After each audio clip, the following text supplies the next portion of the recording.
the first thing, which is also originally posted at OS and also posted in our forum as well, was some leaked NBA Live 18 screenshots.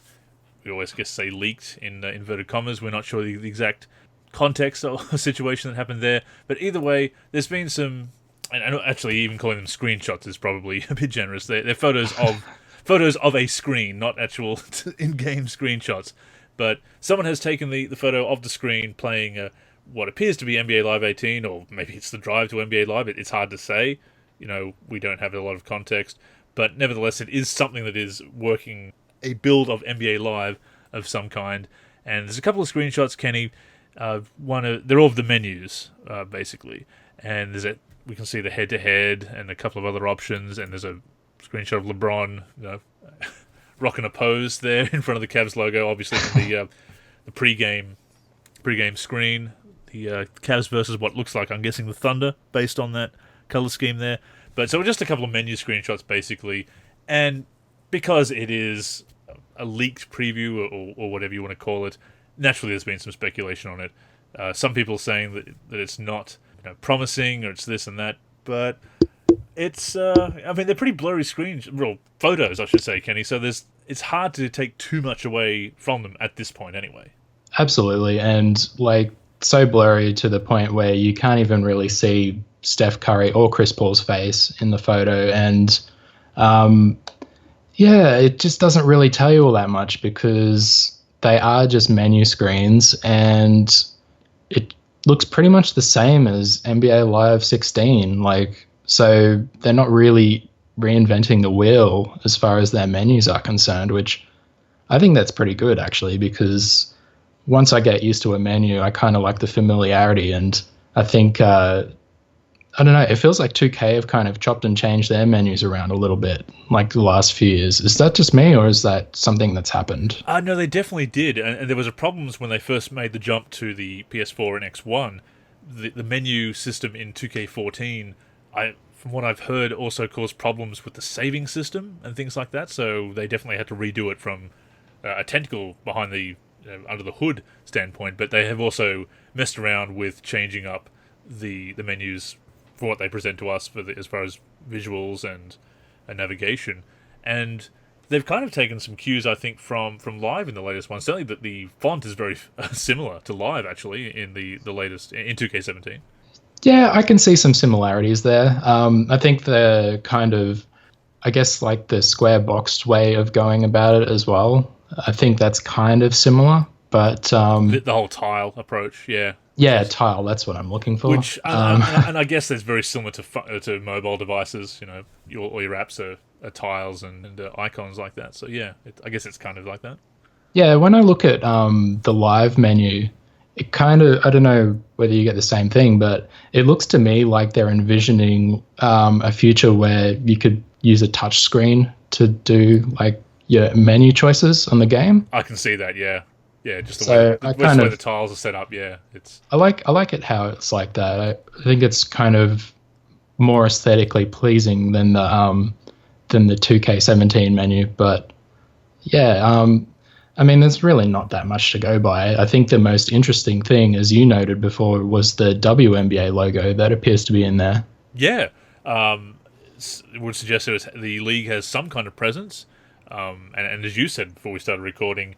That could be very good for the game because it actually gives them something a little bit different from 2K. It's extra content on top of the NBA content, which should obviously be the focus.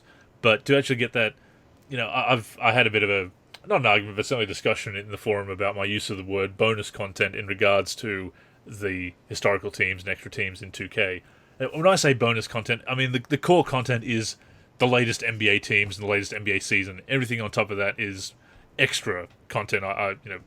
We can argue over the semantics of the words, I suppose, but to me that stuff is kind of bonus content because the game you could have a very good NBA simulation game without all that stuff, but it certainly adds to the experience. So when I say bonus, I kind of mean extra on top of that. But anyway, yeah, the WNBA, since 2K has the EuroLeague, and the EuroLeague teams, up to about 25, 26 teams now at least, and then of course, all the great historical teams, and Michael Jordan as an exclusive, why not have the WNBA as the bonus content or the extra features in Live? I think, yeah, it's definitely, it makes a lot of sense. And it also makes sense that EA would be the one that would be getting this feature as well, because when I played, I think it was NBA Street Home Court fairly recently, I remembered that they actually have WNBA players in that game as well. They do, yeah. Like you could actually play against Lauren Jackson, which I thought was pretty cool. Yeah, I remember that. Yeah, so I just think it would be a great step for EA if they could secure the rights for that once again. And I have to admit that that's some bonus content that I would really be interested in. Sure, and WNBA has been gaining a bit of traction, I guess. The finals, was it last year or the year before, was really well received because it came down to the wire. It was went the distance and everything, and obviously, yeah, it is, if nothing else, something different to what 2K is doing. And while both games, there's some things both games need to do as NBA Sims. When it goes into the bonus content, that is your or modes like Live Pro-Am and 2K Pro-Am, that's where you can differentiate from each other and offer that different experience to appeal to different people. And that may be the way that Live, people can buy both games, because if they want some WNBA action, that's, you can pick up Live as well. It might be inclined to get both games, and that's how you kind of get back into the market. The other thing I wanted to note, it is a blurry photo, as we've said before. We've used the word screenshot, which is inaccurate because it is a photo of a screen. But people. Sorry, I just thought it's the literal Greg Anthony screenshot, isn't it? It is very literally a screenshot. Yeah, it's. Yeah, we'd have a field day with that one. Yeah. But because it's blurry, it is hard to tell, to make out a lot of detail. Obviously, the jerseys look very flat and everything, and people have been speculating on the models and how that might translate to animations. I mean, here's the thing. There may be, and probably will be, issues with Live 18. I'm certainly not expecting it to be perfect or to overtake 2K18 in the space of just a couple of years of development. But it's a lot to say based on that screenshot. And I would rather evaluate a game that I can actually see in full detail and also play myself, of course. Of course, animations are an issue with Live, and I do hope they put focus on that this year in improving it, and that we do see the improvements in that area. One thing that's been noted, of course, is that there's something appears to be strange going on with the neckline on LeBron's jersey. It does look square at first glance, but looking at it a bit closer, it's definitely rounded. It's like you said, it's kind of an optical illusion. So I understand people's skepticism. And if people say, "Look, I feel burned by the Live brand. I'm done." Hey, I do get that, but I do think we need to evaluate better quality media before we make too many final judgments about the game, at least. I think so too. And look, even if the color line isn't correct, it's something that can be fixed down the line. Like it's not something that would personally turn me off a game. I think gameplay is far more important than, say, how LeBron's color looks in the menu screen. But even if that's an issue for some people, that's something that Live can fix further into the development stage. Sure, absolutely. I mean, you don't have to get all that stuff right. Now, I've seen things playing the games at community events that were definitely, problems, but it was because they were so early in development that they hadn't been put in yet. I think there was ones like, I'm trying to think of a good example. Oh, playing Live 16 at the community event that I went to a couple of years ago. A lot of the trophy messages hadn't been implemented yet, so you'd do something and a trophy would pop up, but it would just say TXT trophy XYZ kind of thing. Like, there'd just be like a placeholder message because they hadn't implemented what the trophy was called yet. Obviously not an issue with the game, although for some reason I didn't get the trophy for creating my player in Live 16, which was annoying. Because I didn't either. Did you create it in the demo or in the game itself? I believe. I think it might have been in the demo. That might have been the reason. I think that's the issue, because I didn't get the trophy either when I first booted up Live 16. It gave me like a bunch of trophies from, I think it was Live Run or whatever. No, it was the Summer Circuit, I think it was. Yep. And it loaded up all those trophies for me and gave me all those trophies straight away because it read that, I had won a certain amount of games and all that kind of stuff. But it did not give me the creator player trophy, which I thought was kind of interesting because I thought that would have been one of the first ones. But that could be it. But yeah, no. But that aside, obviously there have been things as the games are in development that are when you're in development in beta or whatever, there's going to be some things missing. But as you said, it can be fixed up down the line. Maybe it's just a menu quirk. Maybe it is just a blurry photo. So I'm not too concerned about that at the moment. All of my concerns about Live are to do with gameplay, animations, roster editing, the depth of the modes. There are also always going to be some quirks and things, as you said, that can be fixed. But it's the big things like that, and you can't tell anything from these photos. I understand the skepticism, of course, but yeah, I can't make any snap judgments from them, especially when they aren't high quality. Yeah, and I think that's probably why I didn't look at them straight away, because I kind of thought that would be the case. I think I'm going to reserve all my judgment until EA Play. Yeah, and which is only a couple of months away now, and I believe tickets are going on sale very shortly. Need to double check the date on that. We're hoping we can possibly get a rep there. Certainly, if you're intending on attending, then give us a shout and see if you're willing to give us a report. Then we're definitely interested in talking to you about that. But yeah, as far as the game is concerned, I guess we'll hopefully start seeing some more in just a couple of months. Here's hoping. So everything about this week, as far as the topics, is actually about Live 18. Funnily enough, or at least apart from what we've been playing, because spoilers, we haven't been playing NBA Live 18. Strangely enough, we haven't been playing a game that is not publicly available. But we have had a couple of questions about Live 18 this week, asking our opinion on a couple of topics. Thank you once again for sending those in. And the first question is, will we see a cover play reveal for NBA Live 18 before EA Play?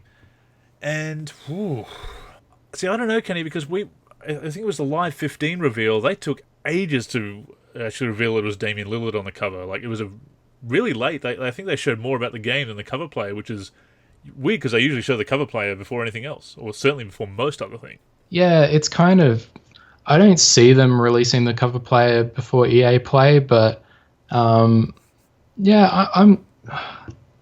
it's definitely a tough one to judge, because I think the cover play would come as a reveal at EA Play. I'm inclined to agree. Yeah. Yeah.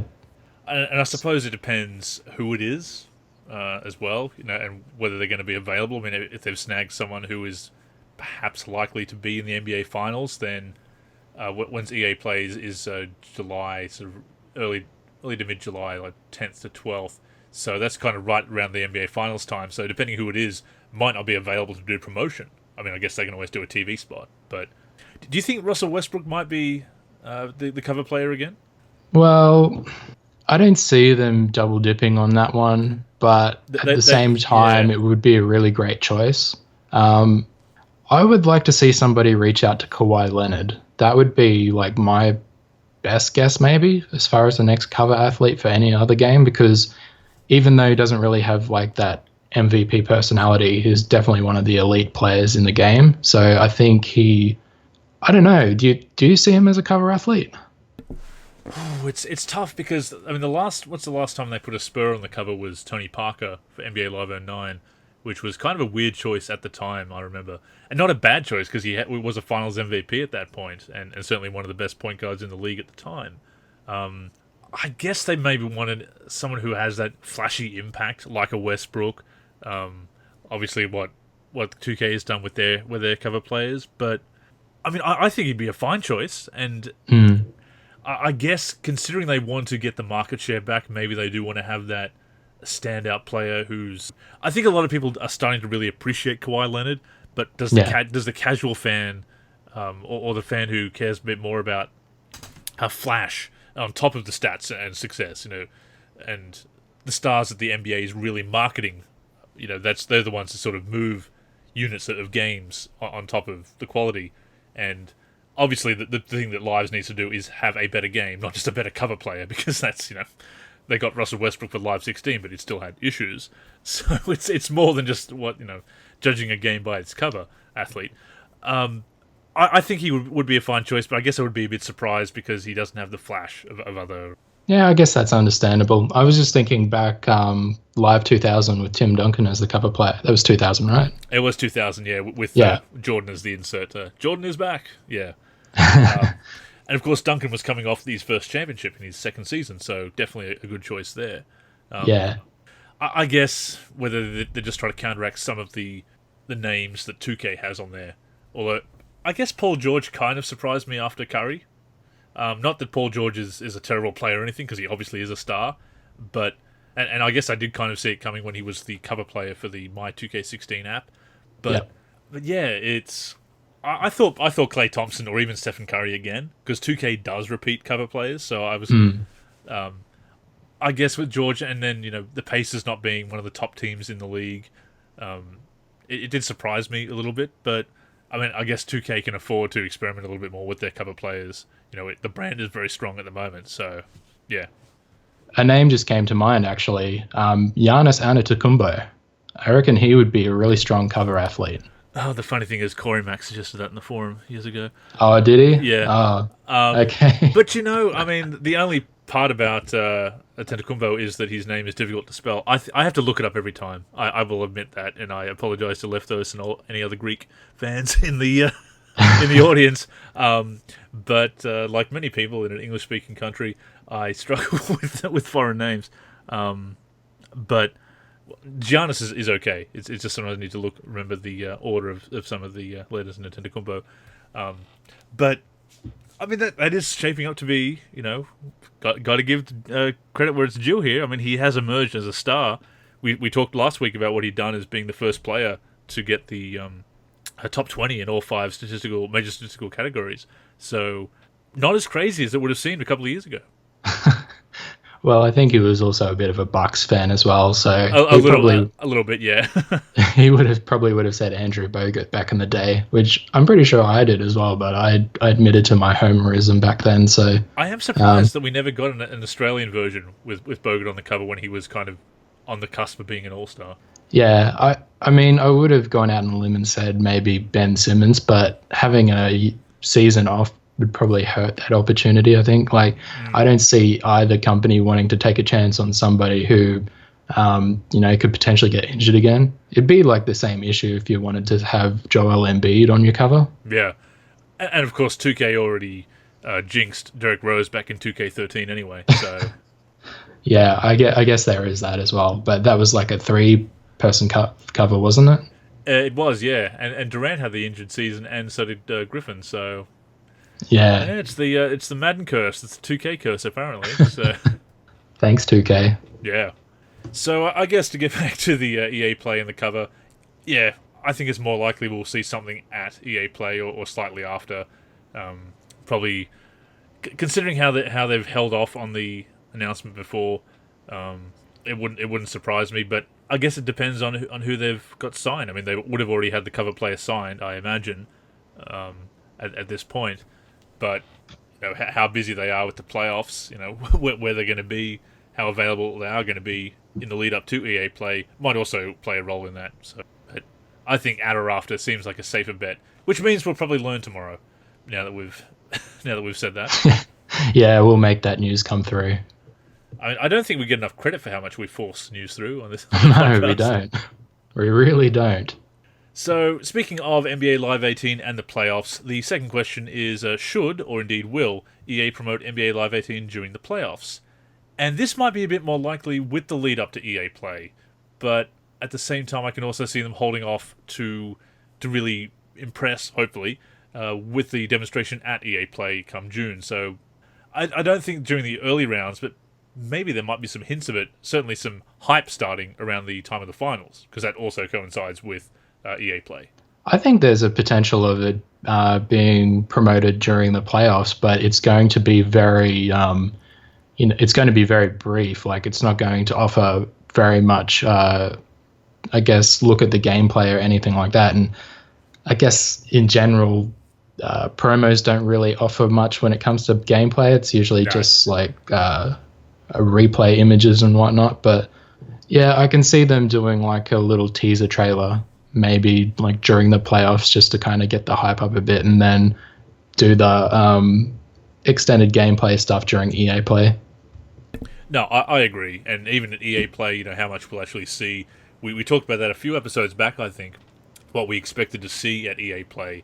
And I think we all kind of agree that we should probably temper our expectations as far as in-depth news about roster editing or modes or things like that. Although, that being said, if they mention, just put it out there, mentioning it in passing, oh, and by the way, roster editing is coming back and we've got some really great stuff for Dynasty and Rising Star, I think that's about the extent, as I said, that what we'll hear.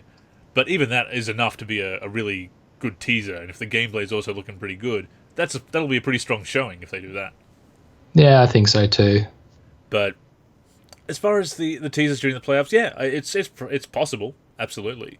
I think it's going to be one of those situations where they again don't really go out on a limb too much until they're really sure about what they're going to show is impressive, because they've done that in the past, and then 2K has come and blown them away, or people have said, oh, well, this isn't as good as before. So I don't think they want to tip their hand too early.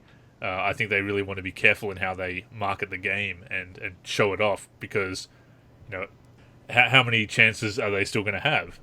I guess you could say 2K hasn't slammed the door because people aren't entirely happy with 2K17 and other recent releases, but I mean, Live really needs that strong comeback that's kind of faltered for a couple of years in a row.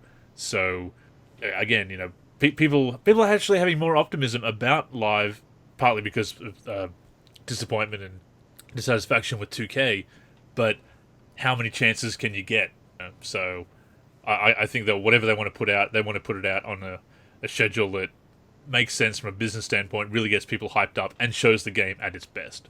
Yeah, they need to be really careful, I guess, because as you said, 2K have blown them out in the water in the most recent past, and I guess, there are only so many comebacks you can really make once you've kind of been, pushed down a few times. So it's something that I'm looking forward to seeing how they approach, I guess.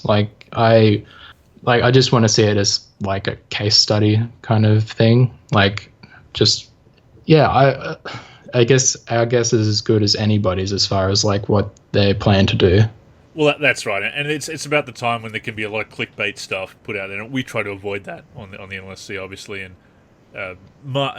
say that it's something of speculation. We don't want to put out anything there as fact. We have reported things erroneously in the past and posted retractions, but that happens to everyone with bad information. But yeah, the amount of people that have shown up in our forum over the years, Kenny, that have claimed to know someone who works for EA and that is spilling all this information months ahead of time, because apparently NDAs don't exist and people don't value their jobs, apparently. So yeah. I guess not. No, I mean, it is only with like one of the biggest gaming companies in the world, so why would they? Oh yeah, that's not going to ruin your reputation in the industry or anything. So